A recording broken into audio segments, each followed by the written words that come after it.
Hundreds of thousands of acres of farmland on the eastern plains are ruined as a result. There's a foot of sand standing in some places. Kevin Torres reports from Karval in Lincoln County tonight, where winds this past week gusted up to 75 miles per hour. Town of Karval is a great small community. Karval is the sort of town that has withstood the winds of time. The whole community is like a family. When businesses blew out, it's tough on them. Churches popped up. 3 churches, that's the town. This is home. This is a town built on faith and miles of farmland. 100% of this community is agricultural based. For a man who prides himself on community, this was not the sort of postcard Mark Hollenbaugh hoped to give you. No.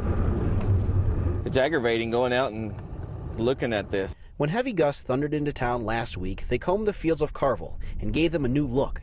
Not the kind ranchers like Mark fancy. Looks like the great sand dunes, but it's all agricultural land that's covered up with dirt. Hundreds of thousands of acres that would normally be bursting with green this time of year are covered. So right here where we're walking is grassland.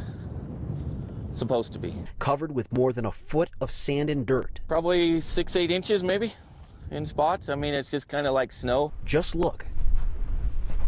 A lot of old timers around here say that. You know, they've never seen it this bad. I've never seen it like this. I've been here 43 years now. Nelson Taylor told us he will be out hundreds of thousands of dollars this year. Take years to rebuild the soil because the topsoil is blown away. What happened to the fields is a reflection of the community, which even with faith is starting to move on. It's been such a bad drought that there are people starting to sell and move away from the community. Having sold half his cattle last year, Mark Hollenbaugh is now dealing with a new decision and a new date, May 15th. If it doesn't rain by that certain date, I'm going to have to sell everything else. In a tiny town that has dealt with death time and time again, folks like Mark and Nelson are hoping new winds will blow in, this time with positive change. Hope good the Lord gives us some rain here pretty quick. That's what it's going to take, and a lot of it. On the Eastern Plains, this is Kevin Torres, 9 News.